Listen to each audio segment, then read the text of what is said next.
Hello everybody, we are on part 9. One more step tomorrow and then we should be finished.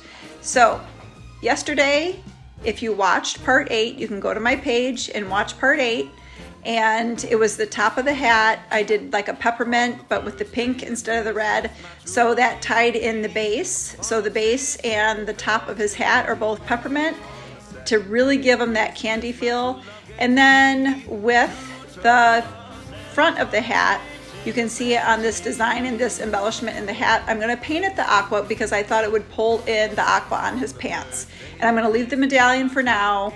I'll come back and paint that in a minute, but I'm just painting the aqua color on the rest of this. And then I believe I only used one coat. I think in parts, in spots, I may have gone over it with a second coat when it was dry. And a lot of this throughout the process, I kind of touched it up. If I had aqua blue on my brush, I kind of went over the rest of the Nutcracker to see what needed touch-ups, and I did that then. So that's just a little tip. And then on the bottom of this gold, the bottom rim of the hat, I decided just to paint it all white.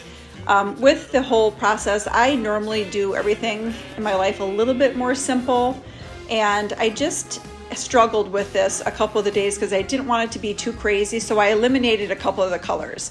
I really wanted to throw lavender in there, and I really wanted to throw like a corally in there, and I did a tiny little bit on the triangle of his boots, but it just seemed to have too much color, so I just kept it simple with the pink and the aqua and the yellow and the white.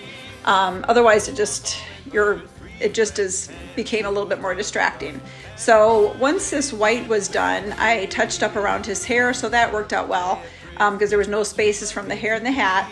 And then I decided to paint the whole little medallion on the top the same custard yellow. So it's a mix of the white and the lemon yellow.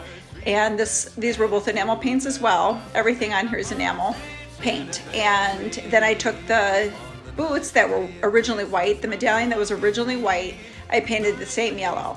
And then I put glitter on both the top of the medallion and the bottom boots on the medallion just to add a little sparkle.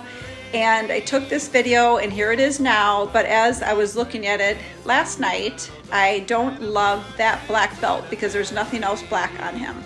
And originally I thought that I wanted to leave that black belt, but it just really stuck out at me.